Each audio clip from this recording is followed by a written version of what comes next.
കൊല്ലവർഷം 300-ാം ആണ്ടിൽ മൂഷിക രാജാവായിരുന്ന വല്ലഭൻ പണിത വളപട്ടണം എന്ന ചെറിയ പ്രദേശം നൂറ്റാണ്ടുകളുടെ ചരിത്രങ്ങൾ പേറുന്ന ഒരു പൗരാണിക നഗരമാണ്.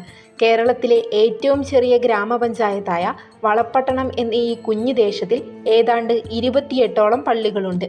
ഈ പള്ളികളിൽ വാസ്തുവിദ്യയിലെ സാങ്കേതിക മികവുകൊണ്ട് ഏറെ പ്രശംസിക്കപ്പെട്ട പള്ളിയാണ് കക്കുളങ്ങര പള്ളി.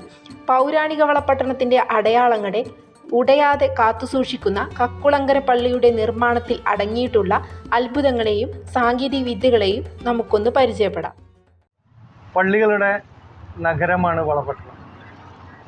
2.4 ചതുരശ്ര കിലോമീറ്ററുള്ള വളപട്ടണത്ത് 30ഓളം പള്ളികളുണ്ട്. പള്ളികളുടെ ആദ്യ രൂപം സ്രാമ്പികളായിരുന്നു. പിന്നീട് നിൽക്കുന്ന പള്ളിയാണ് കക്കുളങ്ങര പള്ളി. അത് ശില്പഭംഗിയിലും ചരിത്ര അടയാളങ്ങളും നിലനിൽക്കുന്ന ഒരു പള്ളിയാണിത്. സയ്യിദ് അബൂബക്കർ, സയ്യിദ് ഹുസൈൻ, സയ്യിദ് മുഹമ്മദ് എന്നീ 3 പേർ കോലത്തിരി രാജാവിനെ മതപ്രചരണത്തിന് വേണ്ടി കോലത്തിരി രാജാവെ കാണുകയും പള്ളിയെടുക്കാനുള്ള സൗകര്യങ്ങൾ നൽകുകയും ചെയ്തു. അങ്ങനെയാണ് കക്കുളങ്ങര പള്ളി ഉണ്ടാകുന്നത്. 1397 ജലാലുദ്ദീൻ ബുഖാറയിൽ നിന്ന് മതപ്രചരണത്തിന് വളപട്ടണം എത്തുന്നത്. മതപ്രചരണം നടത്തുകയും അവിടെ തന്നെ വളപട്ടണത്തിൽ നിന്ന് മരണമടയുകയും ചെയ്തു. അതാണ് തൊട്ടടുത്ത ആ പള്ളിയുടെ തൊട്ടടുത്തുള്ള മക്ബറ. ഈ മക്ബറയുടെ അകത്തളത്ത് മൈസൂർ കൊട്ടാരത്തിൻ്റെതുപോലെയുള്ള സാമ്യമുള്ള ടൈൽസ് ഉണ്ട്. പിന്നെ തൊട്ടടുത്ത് തന്നെ മിനാരമുണ്ട്. മിനാരത്തിന്റെ അകത്ത് കയറിയിട്ടാണ് പണ്ട് കാലത്ത് വാങ്ക് വിളിച്ചിരുന്നത്. അതുപോലെ കുബ, സുന്ദരമായ കുളമുണ്ട്. മുഗളന്മാരുടെ ആർച്ച് രൂപങ്ങൾ കാണാം. പഴയകാല പള്ളികളൊക്കെ പൊളിച്ചുകൊണ്ടിരിക്കുകയാണ്.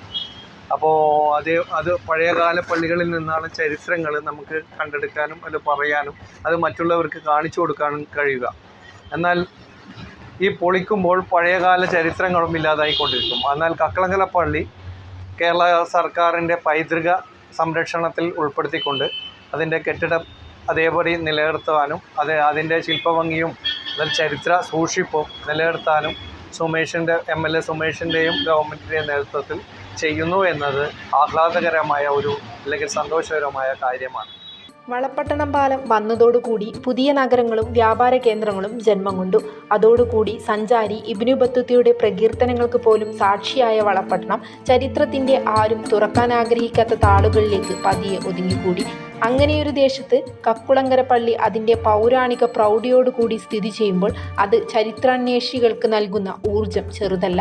ആധുനിക കെട്ടിട നിർമ്മാണ സാങ്കേതിക വിദ്യകൾക്ക് പോലും എത്തിപ്പിടിക്കാനാവാത്ത ഉയരങ്ങളിൽ കക്കുളങ്ങര പള്ളിയുടെ വാസ്തുവിദ്യ ഇന്നും ഒരത്ഭുതമായി നമുക്ക് മുന്നിൽ നിലനിൽക്കുകയാണ്.